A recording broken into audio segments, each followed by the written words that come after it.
dokie. Hello, everyone. Hello, world. My name is Ayanda from Immersion Group. And today, we thought we'd have a conversation, a chat around transitioning into UX. I've been getting a lot of requests and questions from people on LinkedIn, up and coming designers wanting to know how to get into the industry. And I thought, we'd just get together with a few of my colleagues to just, answer some of the pressing questions that people have.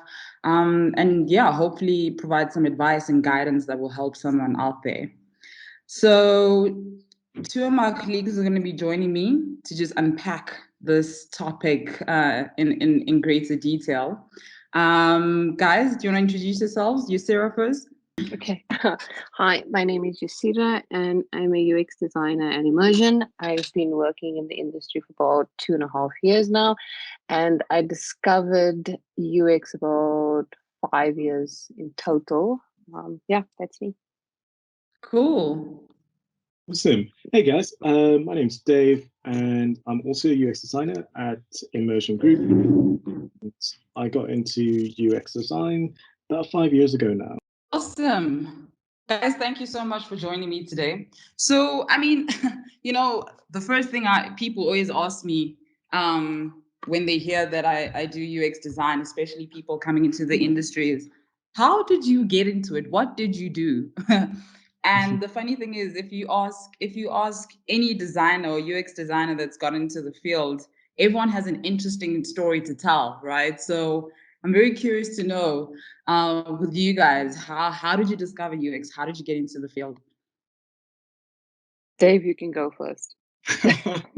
Awesome. Happy to be volunteered. So actually, like many people from the old guard, like got into UX somewhat by accident. So a couple of years back, I got a job with a corporate innovation startup, really, and they were working with one of the big banks in South Africa to basically handle the go-to-market strategy for a new product. And they brought me in as the customer experience manager. So at that time, that didn't mean anything at all to me. And the role was really something which was going to be basically starting a customer support team from the ground up and building up all of the support processes and all of the engagement and kind of product improvement through tracking right from scratch. And so that was baptism of fire, as you can imagine. And at the time, again, I really wasn't familiar with the term UX. It just wasn't, at least in South Africa, it just wasn't quite the popular lingo just yet. And so I basically had to solve problems like as they came up. So would literally scope out what part of the project we were at. So we were like, okay, cool, we need to get a good... You breaking up? Oh no, technology issues. Yeah. So just saying that basically what I had to do at that time was look at the stage of the project and sort of figure out with the team, okay, here we are. We need to get a customer support application set up, and we had a whole couple of options in place, and we got that sorted. And it literally was just a case of like going from question to question, learning how to answer that question well, and executing. So that's basically how I got into the industry. And from there, I did some online courses and basically learn more formally like what it is that I had been doing at work, and finally had a term to actually attach to it, UX. Right. Okay.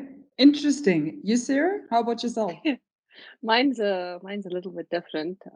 So at the time Of I was course. working in sales, busy hanging people for a living. All right. And a friend of mine, I couldn't understand what she was doing. We met through one of our friends, and she came the one day and she just showed me like the wireframing part of it, and I was like, oh my God, this is so interesting. This is something that I can do, because I've been looking for something, and like nothing has really intrigued me that, like caught my attention. And after she left, I looked it up a little bit, and I signed up for my first course in January. Did that one, started going for meetups, did more courses, and it took me about 2.5 years to do the transition. It's very difficult if you're coming from like a sales background and you have like no experience whatsoever to like transition into UX, because even though you do as many courses as you can possibly find, just like, getting the practical experience is so much different than what you actually learn in all of these courses. It's insane. Right. Yeah. Yeah. No, that's 100%. Yeah, I think my story is similar, not different, you know. Yeah, I mean, my background is marketing, and I started an agency. And yeah, I quickly grew out of that. Like, can you imagine, in a few months I was like, "No, this is not what I want to do with my life."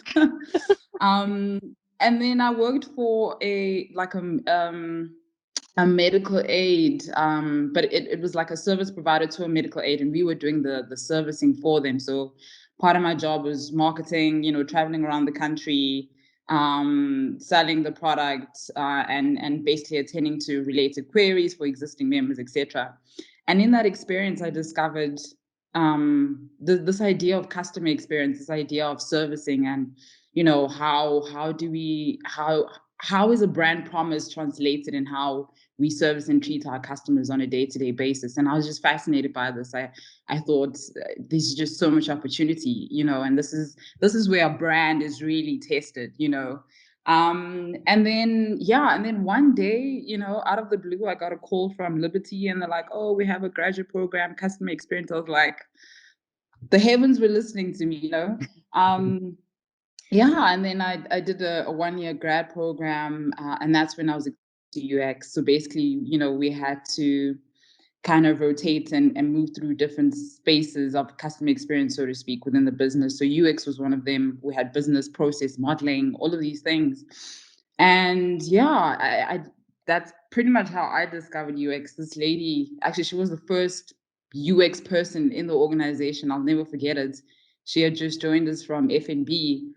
And we were also fascinated, like, what? So these screens, these things, these apps that we use, you do that? How, it was just fascinating. And yeah, I suppose the rest is history. But it's just interesting how everyone has such a different background. And I suppose that's what makes the industry and makes the practice so enriching. The fact that we all come from these diverse backgrounds, and we all have like different perspectives to add in this process of problem solving, etc. I think that's just one of the things that makes it such a dynamic industry. So one of the questions that I get asked is, so like, what skills do you need to learn? Like, what do you need out? You just heard this thing, you're doing a bit of self-study, you're trying to figure out, what are the skills? Breaking, Ayanda. Hey, Andy, do you mind repeating the question? We lost you there. Oh, did you lose me? Okay. Yeah, indeed. Maybe, Ayanda, do you want to just turn off if you're on Wi-Fi, swap to mobile data, or if you're on mobile data, swap back to Wi-Fi, and just see if we can get a better connection for your audio from that side. Is it Awesome. better? That's all. Awesome. Okay, cool, we'll just edit all of that out. No, let's keep it in the podcast. We said we wanted like a unique positioning for our thing, so the podcast to keep all technical issues completely in bed. Oh goodness. We keep Oh, it. technology. Anyway, So so I was asking, skills. skills, yeah. Well, what do you Yeah. need to learn? What skills do you need to learn when you're starting out to trying to get into it? Well, I think one of the like main skills that you should have is not, you shouldn't be a quitter. All right, because if you're coming from like a different industry and you don't have like an internship or a grad program, or you're not working in a company that actually does UX, then you're gonna have to grow some form of a backbone, because it is not the easiest thing to move into. But Mm, like there's quite a lot of soft skills and like technical skills, and also the programs that we use. If you're not used to it, it can be very daunting, like from the start. I can remember when my husband managed to find Actua for me, and I started learning Actua. And at first it was like a little bit complicated, but as I started playing around with it, it just became easier and easier and easier. And now when I meet people and they're like, "Oh, we hate Actua, it's such a horrible program," I'm like, "No, it's nice, okay? Just relax, just learn the thing." yeah. So when you say technical skills, can you give me some examples of some of the skills you had to learn, when you were trying to get into it? uh Technical skills. Sure. Let me think. How many was there? Just give me an example there quickly. I only ever had 2 cups of coffee. Sorry, Ayanda. No problem. I mean, I remember when I was starting out, one of the things I had to understand very quickly is that, it's not about pretty pictures. Like, you Mm, really, you're given a problem at hand, and through a user-centered design, you have to go through the process of trying to figure out what would be the best solution to address these problems. And of course, there's certain things that you need to be able to do, things like detailed design. And in detailed design, you need to understand things mm, like usability heuristics. You need to be able to learn how to do a wireframe, how to put together a prototype. mm. So starting out, I think for me, those were the things that I had to learn really quickly. Yeah. What do we mean when we say something is usable? You know, Yeah. and I found those heuristics came in very handy in helping me understand Mm, usability and helping me understand really just the basics of what makes an interface or an experience easy, to or something easy to something easy to do. yeah. How do we make this task as simple as possible? So yeah, those are definitely some of the things that I had to learn very quickly. Mm, Yeah. yeah, I love that. Like, I'd sort of add that one of the things that for a lot of people who come from outside of, say, a design academic background, or who are transitioning into UX, is take a look at your current skills and Mm, look at them and see what it is that you do at a foundational basis.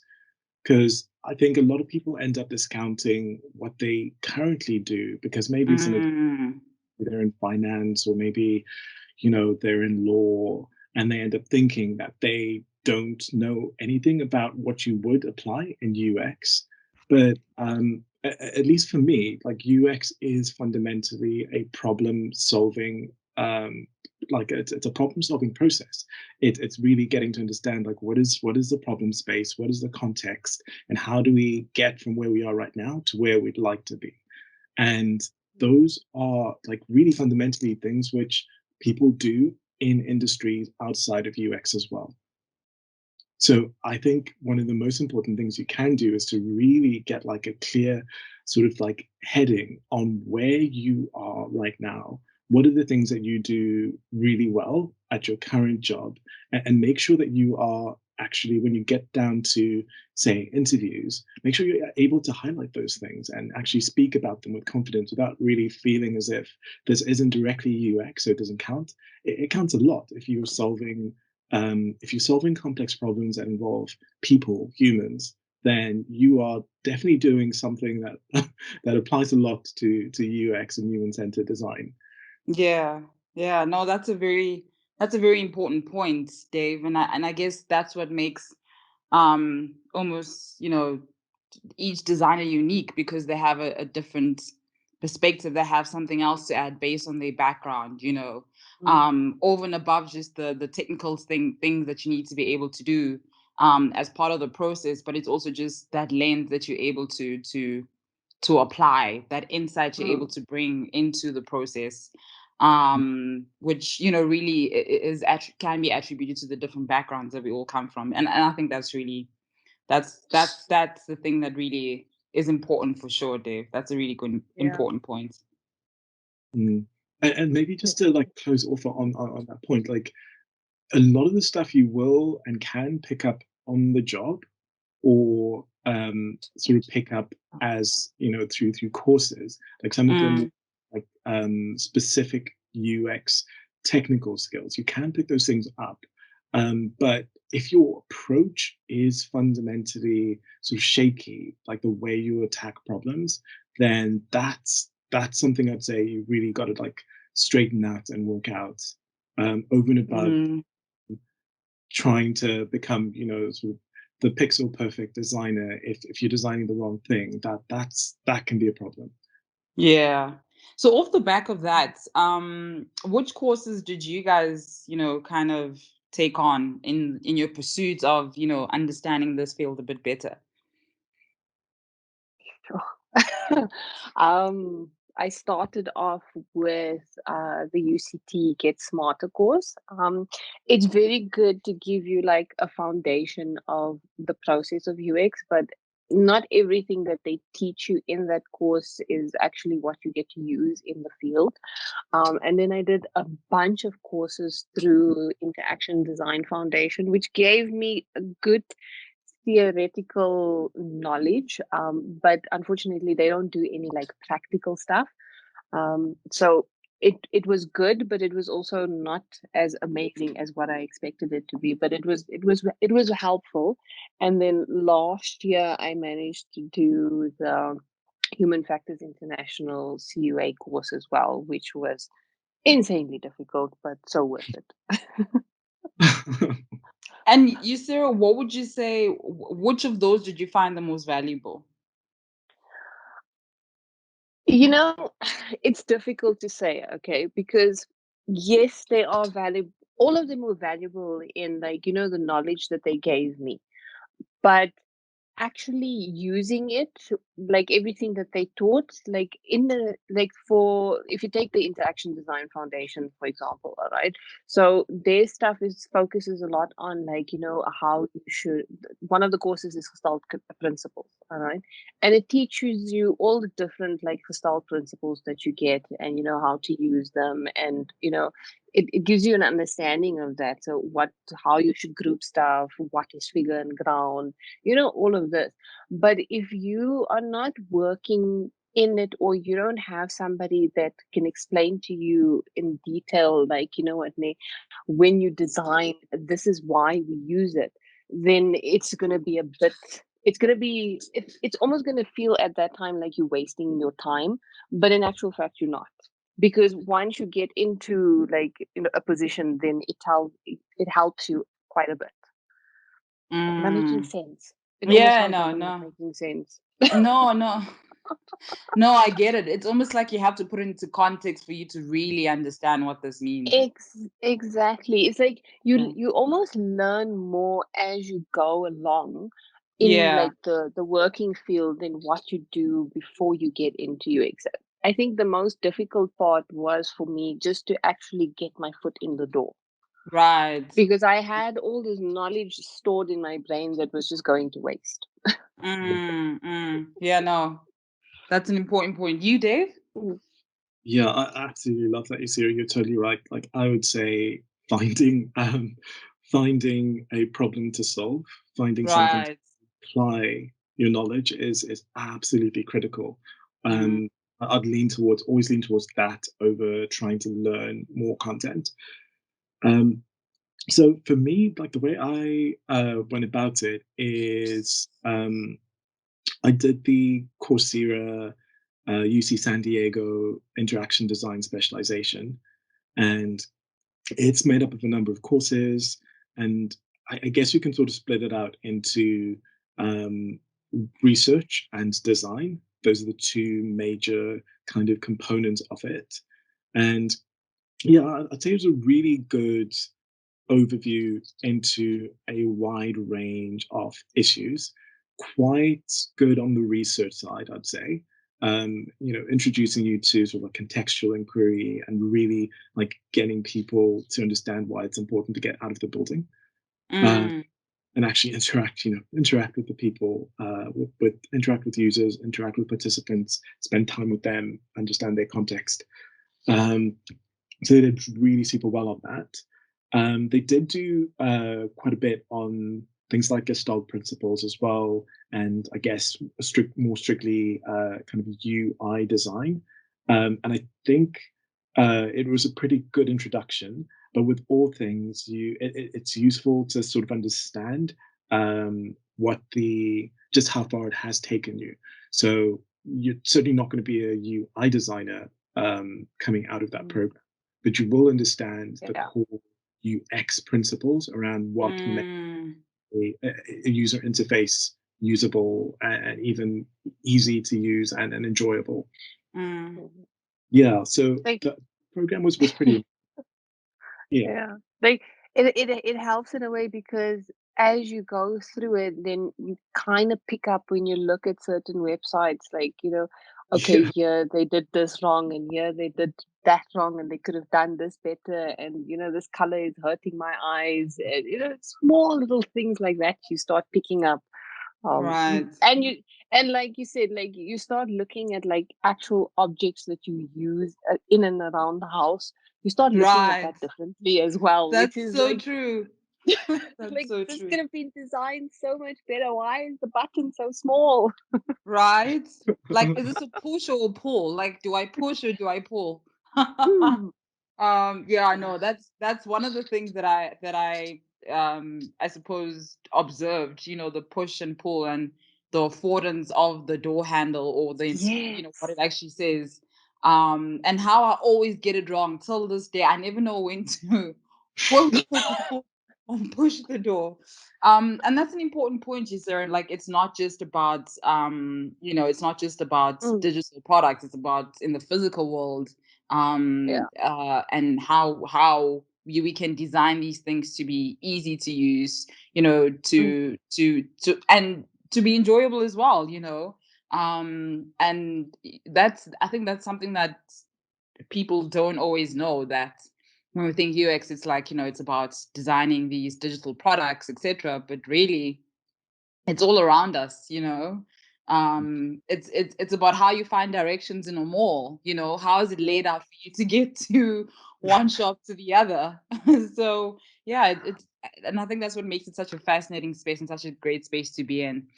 And then, so would you guys say that it is important to take courses in trying to, I suppose, learn the practice and learn the key principles, etc., as a way of getting into the field? Or do you think you kind of have to just, try out some internships here and there, and then you just kind of learn on the job as you go? I mean, my question is, are courses, what's the word? Are courses, useful? are they useful? Beneficial? Yeah, are they useful, basically? Well, I think it all depends. If you are like in a really young age, like 20 or 21, or if you're in a later age and you can actually go through the internship or the grad program route, by all means, I think that you will learn as much as possible. But still, don't think that because you're now in this job that you're going to learn everything on the job. You have to do self-study as well.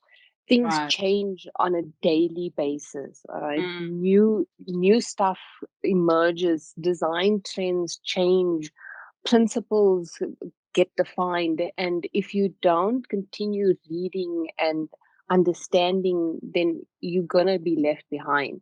Right. It's just one of those things. Like, Yeah. and if you in a stable job and you now want to move from one position to the next and you can't do the internship thing, then you have to self study, because you have to basically make that step of going from one permanent job to a next permanent job. Right. So Right. yeah, self Yeah. study is consistent. And also, like, as you're reading books and as you're studying, you get a different understanding. Like Mm, last year, I discovered behavioral economics, and I find it absolutely fascinating. mm, mm.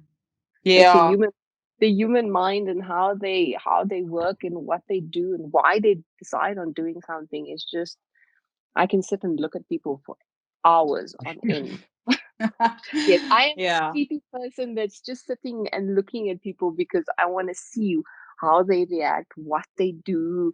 If they're fidgeting, I want to see why they're fidgeting. Mm, It's fascinating. I find it so interesting. yeah. Yeah, and I suppose the reason why I ask is in my experience, and I suppose everyone's experience is different, is I suppose I was fortunate that could get into a graduate program. And that's kind of where my learning of the practice, um, that's kind of how I learned about it, through that process. Um, but I must say, like, I can't remember a time where I did an actual course. Like, I don't think I've ever I don't think I've ever actually done a course. What I have done though is like you're saying, you sir, it's almost like when you're tackling a problem or Mm, when you hear a term and you're trying to understand what does this mean, how does this work, how do I apply it, yeah, yeah, so I guess I did a lot of self-study, but it was like in the work, it was like I was studying and doing, and that's kind of how, that's what kind of helped me, I suppose, grow and understand this thing a bit better. yeah, Um, so yeah, I guess like you were saying, Yuseerah, like it's all great to like learn the theory, but if you don't have case studies or practical ways to apply it, it almost you're just not going to understand it as clearly as if you applying it in within the given context. Mm, exactly. I Because absolutely that's agree. what I picked up, like, as I was going along, like, as I was getting more into, like, learning design and going on, then, like, all of a sudden if somebody's explaining something to me, then I just like, oh yeah, but I did learn this and I understand this Right, actually. right. Yeah. Yeah, so it almost becomes like what's the word? It almost becomes like I don't know if real is the word, but like it clicks when you see it in context, Yes. when you can apply it like in real life. Like, Yeah. oh, okay, that's what you meant when that thing said that. So, and you, Dave, what's your point on or what's your view on the value of doing courses? And because I've seen the market has become flooded with all these different courses now, accredited courses, Mm. and I wonder, as someone who didn't really go through that route, do people find value in it? I mean, I'm sure there is. But yeah, I'm just interested to know your view on that. Well, this one is a really, really tough one. Right. Um, so I'm going to give the designer's typical cop-out answer and say it depends. It depends on the context. Yeah. Exactly. So, so like maybe to to analogize, should Bill Gates have finished his computer science degree? Uh, Probably not. And that's because his context meant that there was an opportunity that was much richer, and not financially, but just much richer in terms of learning and potential that was out there versus staying around in college. So if you are, um, say, at college and you've got access to UX courses at college, then obviously that's a really great way to pick up the skills and pick up the knowledge more specifically. But if you're outside of that and you're now considering, well, should I take some courses or should I do a boot camp or should I just try force my way in to an internship and just make copy for a designer for a year and just let them, have them have them let me watch them work. It's really going to depend on what the actual options are out there for you. So you're never really going to go wrong with some foundational knowledge. So I think I would say something like the Coursera specialization is good because it gives you a good foundation to know what's out there. It's never going to be enough to make you quote unquote a UX designer, but it gives you an understanding of what are the levers that you could pull when you are working in the UX space. And you can see, okay, well, I am more interested in X or Y. Like maybe you're really interested in interaction design, and you can take that a little further if the course didn't take you very far. So it's really a case of understanding the context of what your exact options are. You might be able to financially afford an internship, and that's obviously something that has an unpaid internship specifically, and that's something would be a big, like yay or nay for somebody. So I would say have a look, understand what your options are, understand what your personal psychology is as well. So if you are somebody who really prefers like a super structured learning environment, and that's how you learn before you feel confident enough to kind of break out and start doing stuff, then yeah, sure, do that. Do it as quickly as possible, but do that and get yourself that confidence, and then go out and try seek your internship. But if you are somebody like by the sounds the way you did it, Ayanda, then you literally just did it in the work, you learned as you were going, then that's totally okay too. But you kind of need to know thyself in order to know thyself and know thy context in order to be able to make that decision. Yeah, what a comprehensive answer, Dave. It depends. Yeah, no, that's Yeah. that I've heard that answer so many times. But yeah, that's I think that's a great point. It's about just understanding yourself and what is the most conducive way for you to really learn and be able to apply yourself.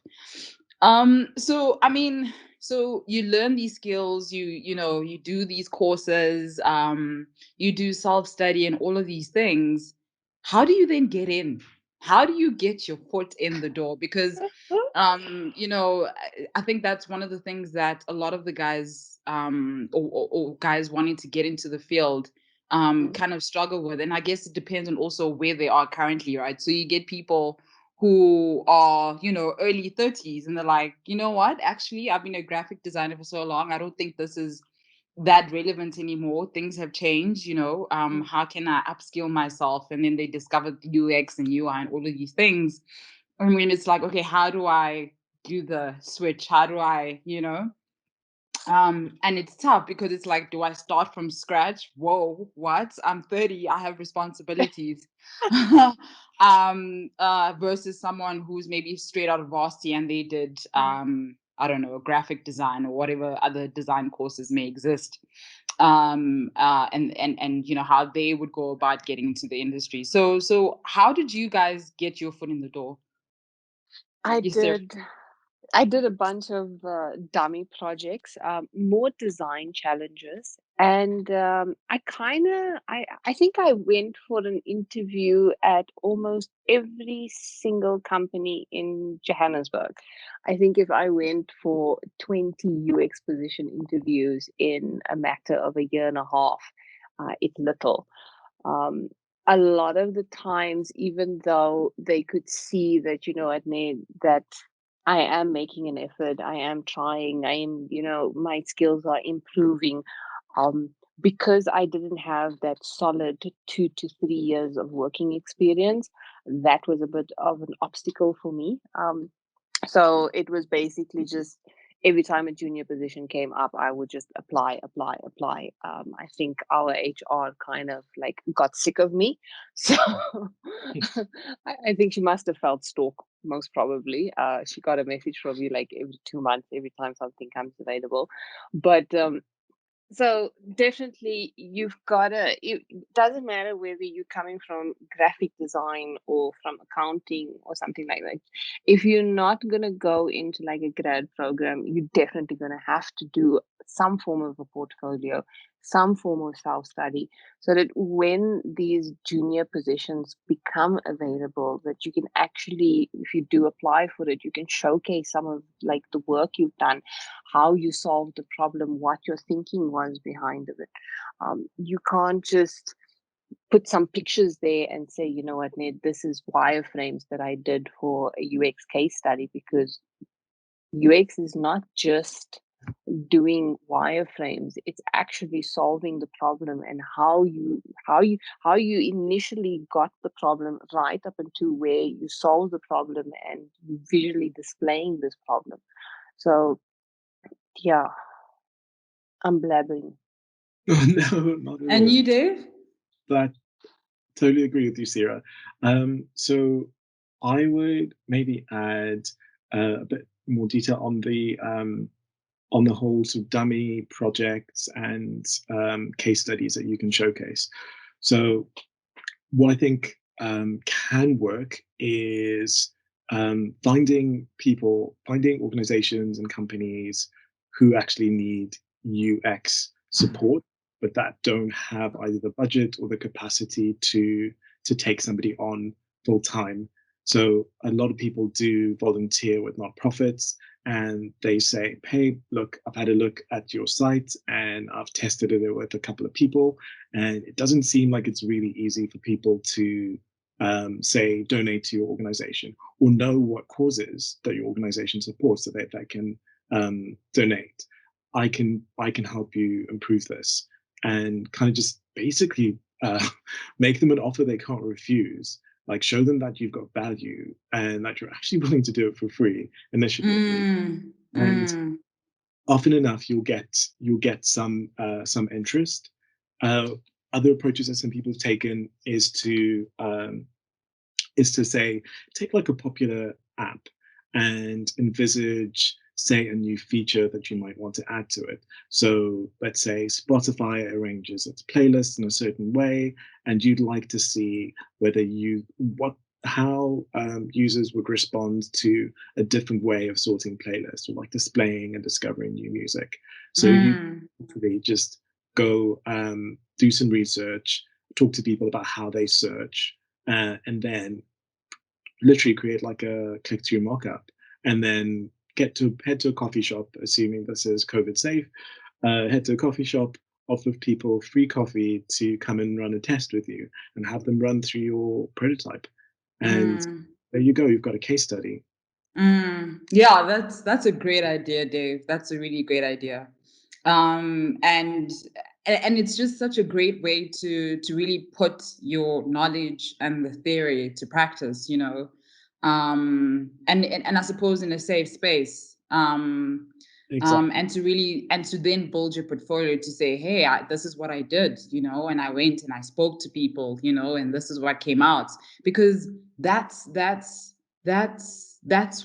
like the true test of what you know, right? Because you know, one thing I found is that I mean, I've been on so many different projects, and it's like, yes, we follow a user-centered design process, but every context is different. You have to compromise here. There are limitations here, you know, and it's kind of like, you know, what decisions do you have to make based on understanding the user-centered design process and based on understanding the problem.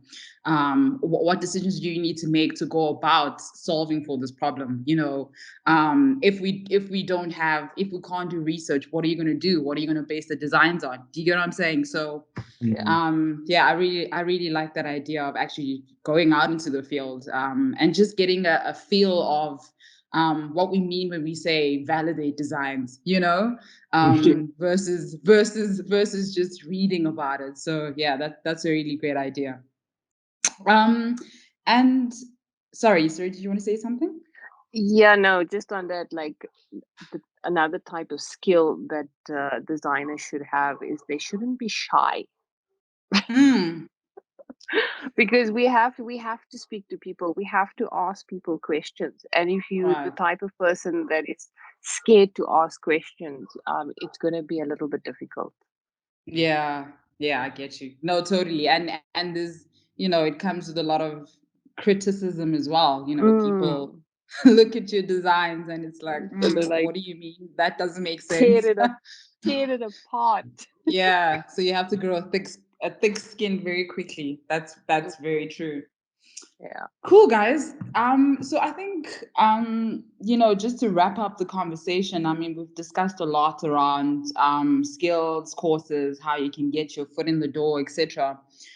Do you guys, you know, have any advice around mistakes to avoid when you're starting out? Maybe mistakes that you guys made that you'd like to encourage other people to, to kind of learn from. Don't believe that you have to be able to code in order to be a UX designer. If you hate learning HTML and CSS and Java and all these other things, all right, you don't have you do need an understanding of it, because you have to know what is possible and what is not possible.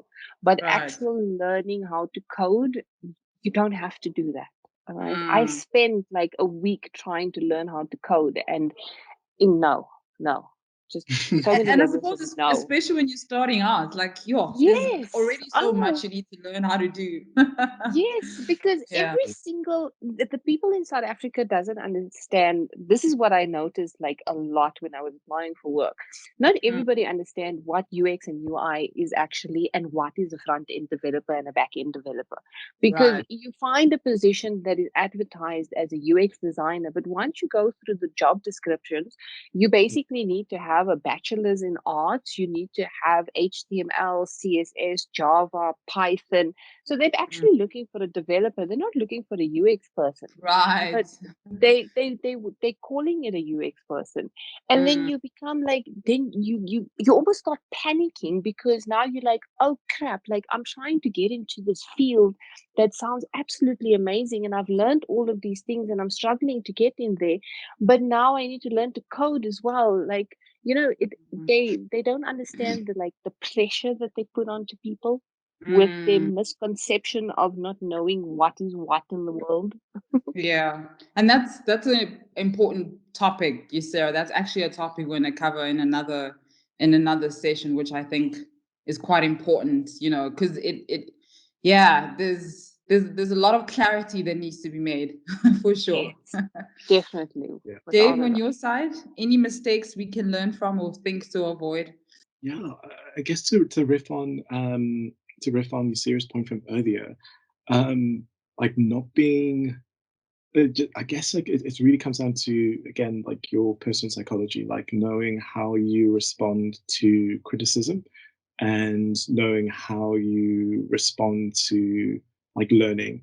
So there's that classic Carol Dweck book, Mindset, on how people have different ways of viewing, I guess, like basically progress and learning. So some people have fixed mindsets where things like criticism actually feel like a fundamental affront to their identity, and they can't deal with it.